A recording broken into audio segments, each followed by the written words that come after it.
بسم الله الرحمن الرحيم. السلام عليكم ورحمة الله تعالى وبركاته.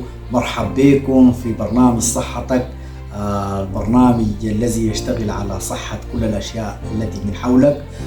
مرحب بكم في حلقة جديدة. الليلة يا جماعة دارين نتكلم عن حاجة مهمة جدا جدا. الناس ما قاعد تهتم بها. الليلة احنا بنسلط الضوء عليها، اللي هو الشاحن يا جماعة.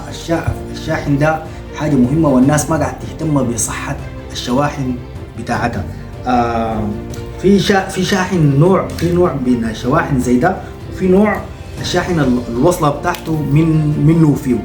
طوالي تلقى الزول طوالي تلقاه لف السيلك كده ده في الشاحن ويرميه او يخليه في البلد. يا جماعة دي مشكلة كبيرة لصحة الشاحن.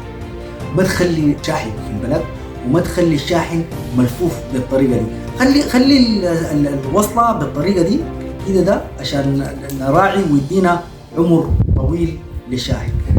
في نوع من الشواحن يا جماعة الشاحن ضيق. الشاحن زي ده كده ده مرات بتلقاه برضو الناس مترفسة وعن الوصلة عاملة كيف. ولا لما نيجي يركب الوصلة في الشاحن تلقى في قليب. انت ما تقلب يا اخي. هنا في شفرة فوق بتعاين لدي، هنا شفرة تخليها تحت بتنزله بالطريقة دي. يعني ما في داعي للقليب كده. بتقلل من صحة الشاحن بتاعك. وبعدين الشاحن ده يا جماعة ما يشاحن بشحن اي تلفون. انت لو بتتذكر لما اشتريت التلفون بتاعك ده زمان بكرتونته بتدوك معاه الشاحن بتاعه. طبعا انا بتكلم عن الناس اللي بيشتروا شواحن التلفونات بكرتونتها، بتلقى الشاحن معاه. يعني لما ده يشحن لده وده يشحن والبيت كله يكون فيه شاحن واحد بيشحن. يا اخوان الشاحن ده زي ولدك، شاحنك ما تدي زول ما يشحن، لانه الشحن من هنا لهنا من هنا بيقلل من صحة الشاحن، وبخلي الشاحن تجي تركبه في تلفون يقول لك غير داعم او الدعم بطيء. انت اذا داير الدعم يكون سريع لتلفونك لازم تراعي لصحة الشاحن بتاعك. بعدين عن الصف بتاع التلفونات. يعني ده قاعد وده قاعد والشاحن تلقاه بايظ.